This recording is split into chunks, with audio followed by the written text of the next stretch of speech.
Welcome to Growthcast, Insights for B2B leaders. Today we have a very special guest called Alex, who's a sales and marketing expert from Meritech, where we already had the CEO, Adam, as a guest. So a pleasure to have you today, Alex.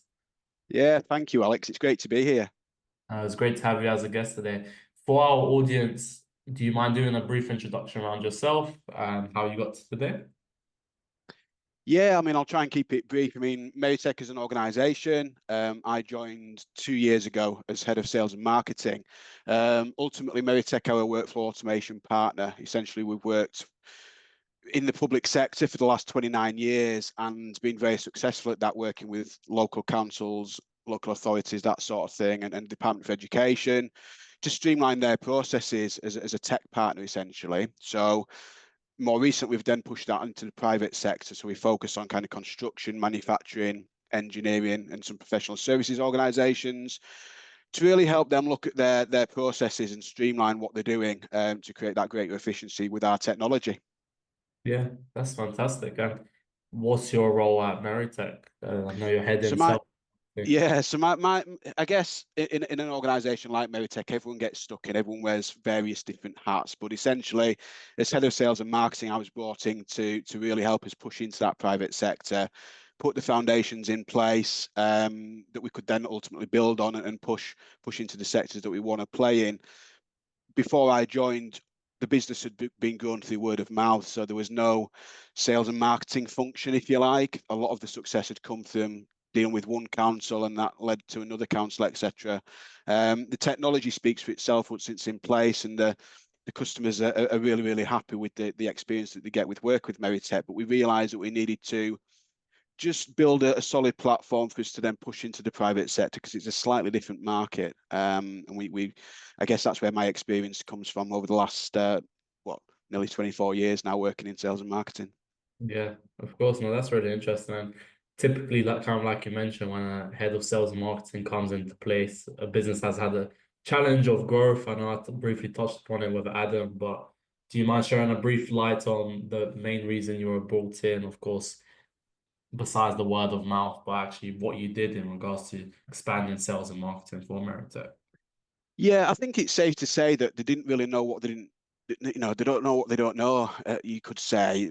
Very technically minded as an organization, great team of technical people in the back end and some great configuration team, and it's been led really well by Adam, who is in his own right a techie himself, so very heavy on the tech. But when it comes to building new relationships and really pushing out into a market which they didn't really know, they'd known the market as public sector, which was typically slow to buy. And they wanted to accelerate that growth. Really, the pandemic had hit and they needed to kind of push in a slightly different direction. So I was brought in after, as I said, the experience of working within kind of telecoms and tech, 24 years of experience in that to really accelerate that growth for them and push in a different direction. So it was about building a foundation, putting a strategy in place, bringing in a team of people as well, working with external parties to really understand who, what, where, who we are as an organization, what we had as well in terms of the technology and where it could really make an impact and where we thought we could really play with that and make a difference ultimately, because it's in some ways it's a saturated market is the software world. There's a lot of people banging the same drum about CRMs and things like that. So we've been on a bit of a journey from a sales and marketing point of view, to really understand where we differ and what it is that we've got. And I guess that's where my experience comes in, and that's what I've come in to do. And it's so far so good. It's going well. That's really good to hear. And I think I briefly touched upon this with Adam, but I think it's good to expand it with yourself is you guys were having a challenge of actually finding that product messaging, educating the actual prospect because what you do is very custom. Not everyone is aware this is even a solution there, or it's very off the shelf, right? You get a CRM, it does bits and bobs, but it's not ideal for the organization. As head of sales, Absolutely. how do you tackle that? I think it's been a learning curve for all of us, to be fair. And I think, we touched upon it before we started the podcast about failing forward. And we've tried a lot of things to really work out where we can make the impact that we can. But ultimately, Meritech are all about the people. You know, technology is fantastic, and our technology is just as powerful as other technologies on the market. But we've got to really understand what it is that is the problem. And I think that's sometimes where people get lost. You know, we're trying to understand the areas where customers are struggling. So 9 times out of 10, they'll have a problem, and it could be centralizing data or, you know, building a sales CRM or whatever it is. And they'll type that into the internet and they'll get all the usual suspects. And that's awesome. You know, they can buy lots of off-the-shelf systems and try and make it fit. But we realize that in actual fact, once a customer's got to a certain size or an organization's at a certain size, and that for us is probably a 5 million turnover organization that employs around 30 people plus, they're needing something a little bit more custom. And they don't often know where to go for that. It's a market where at the top end of the market, you've got, you know, your Dynamics, your ServiceNow, people like that, and you pay for that as well. But we almost fit in the middle ground. So we're not a solution that would go into the low end of the market, you know, that off the shelf system, where we fit in the middle ground, where customers come to us because they don't know what they don't know. They know they need something, but they don't know what it looks like. So it's our people, it's the people next to the technology where we go in and we really understand what the pain points are, what they're trying to achieve. And we go in as a trusted partner, I guess. You know, we try to plug into that kind of limbic brain, if you like, and build the relationship, get the emotion stuff going, and really understand what it is that they're trying to achieve that they can't themselves.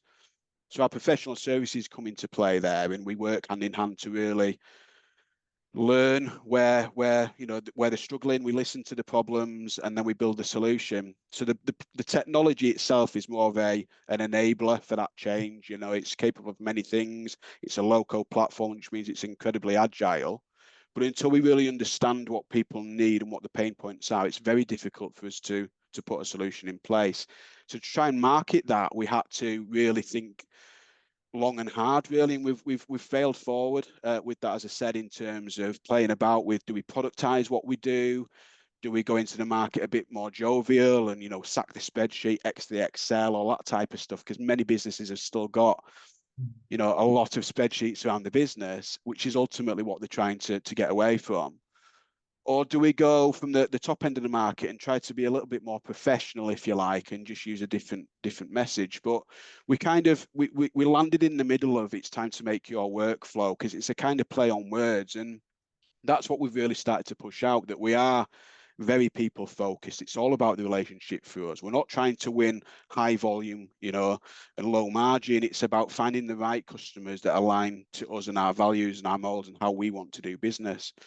And for us, that's then led into our kind of marketing strategy and how we go to market. You know, trying to find the right type of customers who fit into our ICP, and that's where the marketing plan was then formed. So slightly different to how most technology businesses work, I guess. You know, a lot of tech businesses out there will be about the tech. You know, they're very heavy on the tech, using AI and all that sort of thing from a sales point of view to really push that messaging out and hopefully get more landing in the funnel at the top that they can close out. For us, it's been a little bit more, we want to find the right size of organization. We want to find the right relationships where we know we can have an impact. And often those people have gone on a journey themselves and just got a little bit lost with it. And that's where we kind of come in and hold the hand. Definitely, that makes absolute sense. So you guys use more of a, let's say, account-based marketing approach. It's Yeah. like targeted outreach, very specific. Yeah. So for us, I mean, the account-based marketing piece, yeah, we've got a varied base of customers who we kind of plug into that and make sure we're getting the referrals and the recommendations out of that. And generally, we don't lose customers. You know, once the solutions are in place, the experience is a successful and positive one, and then we can capitalize on that to win more business. But from a new business point of view, it's just making sure that actually relationship is front and center. So we obviously use the tools such as LinkedIn Sales Nav and all that good stuff. There's a bit of automation in there, but generally speaking, it starts with the relationship of the salesperson trying to open the door with the customer, and that continues right through from a sales kind of transformation workshop point of view, understanding the problems and the pain points, bringing in solutions architects, and then taking them on a journey to a better place, if you like. And as I said, that partnership piece. And then right at the other end, the same person who started the relationship is also still involved at the end of the relationship. And that's where the partnership for us is key. You know, you'll speak to a lot of technology businesses where you'll speak to an SDI, you'll get passed to an AE, you'll get passed around the houses, and then you'll get passed into a customer services or customer experience team at the end. And the person you spoke to at the beginning is no longer around. And I think nowadays, for us to stand out in the crowd, the process that we follow with relationship first, people first, will set us apart from the rest. And like I said, the type of organisations that we're hoping to win in the future, they've often gone on a journey and tried the other scenarios before they come back and realise actually it's really important that they have external expertise that they can count on, that they're confident they've got some good people in that relationship and a trust and a loyalty where, when something goes wrong, because it inevitably will, what happens? They don't want to be passed from pillar to post and speak to, AI chatbots and things like that. They want real people. And I think in a tech world, that's very rare. So that's where we try to stand out in the crowd. Definitely, I really like that approach. People first, moving Yeah. forward, as opposed to again passed around everywhere just for you to be a number, and they just expect you to churn and just replace you instead of focus on customer relationship, which I think Yeah. is why you mentioned you don't really churn at all. No, we don't. We don't. And it's great, and we're very, very proud of that. But I think when you think about it, the investment that an organization makes into technology, especially when they're looking at a transformation journey, is not a small amount, and it has to work. And 9 times out of 10, they are longer term contracts, if you like. Um, so it's got to work, and the investment needs to work for both parties. But I guess from our point of view, we've done a little bit of research with Gartner and realised that I think 75% of off-the-shelf systems, if you were to go to an off-the-shelf provider and try and make it fit, um, there's a 75% chance it's going to fail. So for us, we know that if we can get this right, there's a real opportunity for us there to capitalize on that, because what we do isn't off the shelf. What we do is very custom to our customers' requirements. And like I said, that the technology itself is incredibly powerful. It's like having a tiger by the tail. It's a big beast, and we can do so much with it. But the customer often isn't bothered about the technology side of it. It's the solution to their problems. So that's again just making sure that we are aligning the expertise and the people side of it to the technology to really understand where we can make a difference. And yeah, like I said, just be that partnership that people require. And once you've got that in place, the loyalty then comes with it as well. And they're very rarely going to go anywhere else because they've made that investment in us as an organisation. They've got the trust and the loyalty there from both parties, and you're good to go then. Yeah. It's about being human, I guess, isn't it? And I think in a digital world as we're now becoming with AI and all that good stuff. And don't get me wrong, I'm really excited about that, but I think people still miss that human touch. We're all kind of crying out for that, especially within our world within digital transformation. Yeah, no, I absolutely agree. And within that, it's interesting because it's very targeted approach that it sounds like you're doing. And it's like waiting for them to try everything else, then coming to you and be like, hey, we tried everything. This is what we need. Yeah. What kind of channel? Two questions. What kind of channels do you use? Is just cold outbound, do you run paid ads, etc. But then also, what type of messaging do you send out to get them onto a call?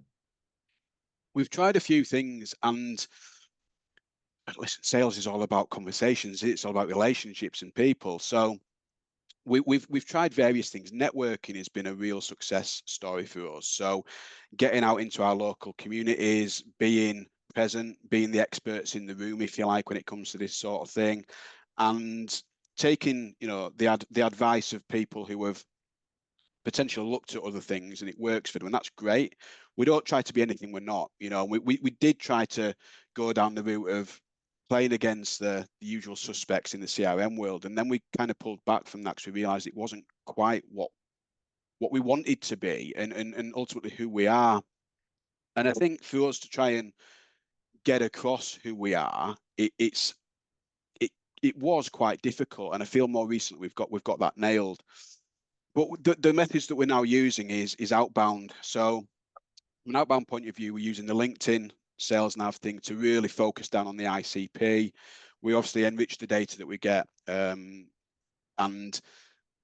we've got a small team of salespeople at the minute, if you like, that go out from an outbound call point of view to build up those relationships and book the appointments for themselves, and then those get closed and sat by the same people. As I said, it then follows into that account management structure. So that works really, really well. But actually, the markets that we play in, there's a lot of good people around us who want to align to Meritech as an organization and almost become like an ambassador or a partner of us. And when we've got the relationships built with those guys, those can almost act as a sales team for us as well. You know, there can be that referral network that I think sometimes people often forget about. You know, that there's, for us, if they're going out and having a really positive conversation and they can recommend Meritech, it will then hopefully feed our funnel a little bit quicker. And generally speaking, it does, you know, because it's coming from a place of existing relationship and trust and loyalty, like I said, and they're only going to recommend Meritech when they feel confident enough to do so. So when those relationships are solid and positive, that's working really, really well. The inbound side of it is something that we haven't actually switched on yet. We've been on a bit of a journey of trying to work out, as I said, where we really wanted to play, and that's now part of our go-to-market strategy and the marketing piece in the next 3 months. So we've just aligned to an SEO and PPC partner who's going to help us with that, and that would hopefully just accelerate the growth even more. For us, though, it's again, we're almost qualifying out more than we're qualifying in, because we don't want, you know, the wrong type of business, if that makes sense. It's about making sure that actually we can make a difference, and we have spent probably too much time working on the wrong type of business and the wrong type of customers for us, and ultimately we're the wrong supplier for those guys as well, and we didn't qualify out hard enough. So it's just making sure that the messaging and the funnel, when it's filled, is filled with the right type of organization. So as I said, it's usually coming through the outbound piece at the minute, which is going really, really well. We'll switch on the inbound, but ultimately the partner network, which we'll class as Meritech Plus, if you like, it's just going through a branding process at the minute. That's going to work really, really well for us to really accelerate the growth moving forward. Yeah, no, I think those are really good strategies. I think the one with the partners is one that's generally overlooked. Most people even focus on referrals outbound if they can get it to work, and then paid advertising, right? So they never Yeah, actually, absolutely. okay, who works with our ICP? Let's become friends, become partners, and have a mutual exchange in that way so we can mutually grow. So I really like that approach. Yeah. And then you mentioned inbounds now top of mind for yourself, part of the go-to-market strategy. Are you foreseeing any challenges, or maybe not even with the inbound, or your next step in the go-to-market strategy as a head of sales and marketing? What challenges are you foreseeing? I think for me, it's we've had to go externally for that, and you know, cards on the table. It's not my expertise, is in that space. So I've had to go external to really get that understanding and knowledge of where we can implement that. But I am excited to see it come into play, and I think it will make a difference. The key thing for me is that we get detailed and get really quite specific in terms of the ICP that we're sticking to. So the construction, manufacturing, engineering spaces, you know, your 5 million up to maybe 50 million turnover organizations, your 30 employees plus, making sure that the messaging is clear. And it needs to be focused on the problems that they're experiencing. And that's what we've now experienced over the last 12, 18 months. And we've worked with these organizations and realized where they're really struggling. So it's capitalizing on that and then demonstrating the fact that we've got a solution through the landing pages. And I'm excited to see that really come down. And I think it will help to fill that funnel up at the top. But I mean, for me, it's they've got to have that trust and understanding in Meritech as well, you know, that we're the right partner for them. I go back to it, we're not an off-the-shelf provider, so it's making sure that they are probably organizations that have gone to market and tried certain things to try and find the solution. They may have tried to do it themselves.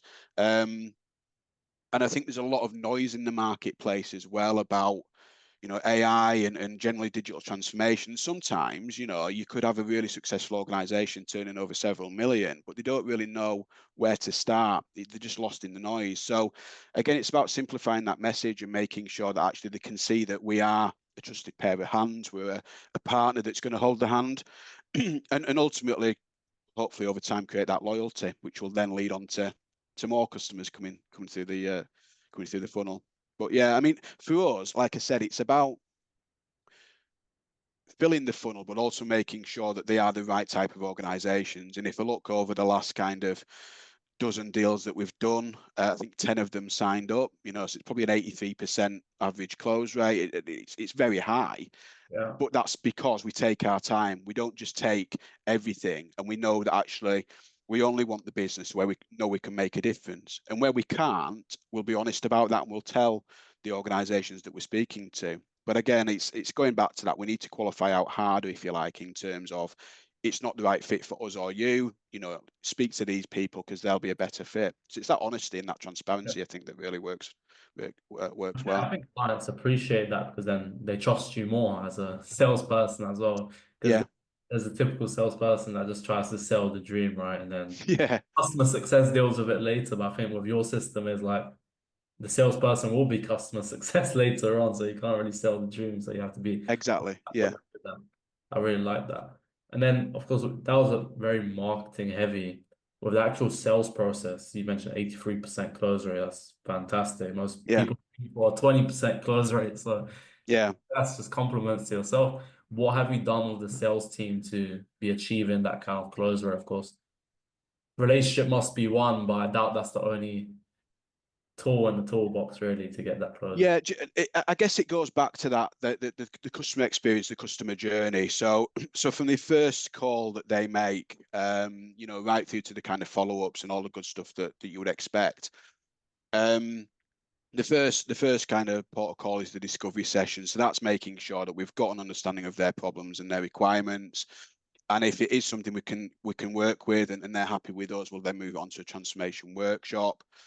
The transformation workshop, we actually asked them for payment for that. We actually put a figure on that, and it's a nominal fee, if you like, that they will either, if they can buy into what we're trying to do to them, in terms of return investment that they're going to get, it's a small amount of money.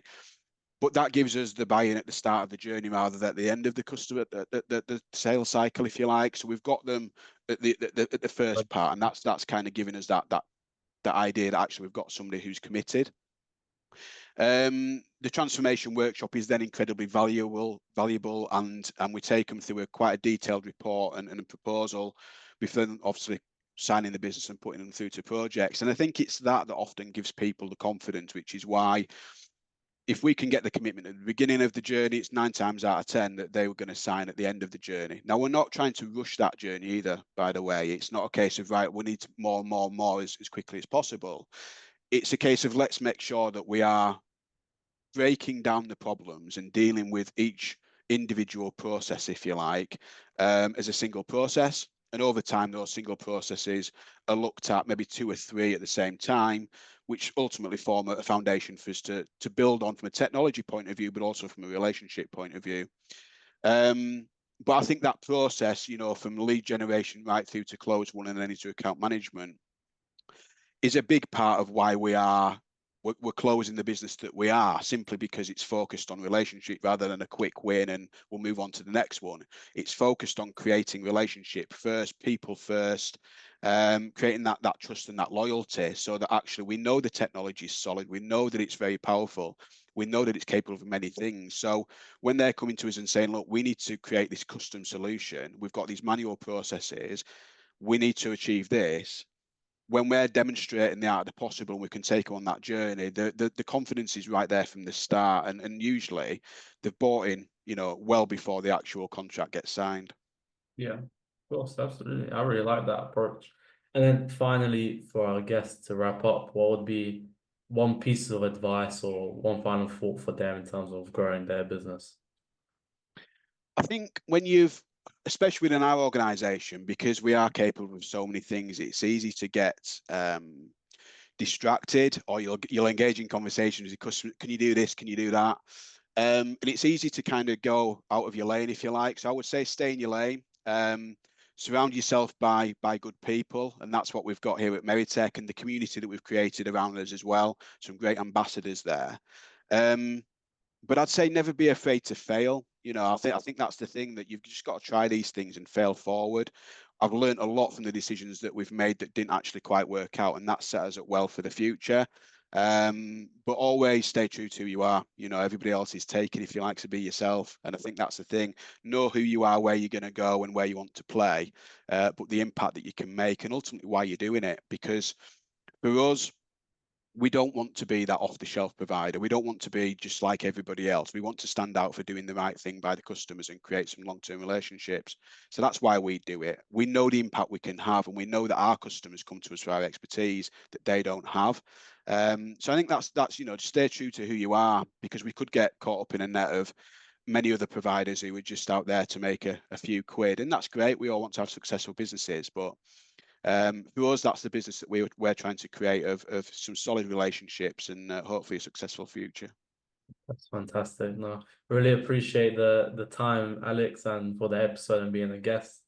Any final thoughts in regards to how our guests can contact you in case they want to reach out to yourself or?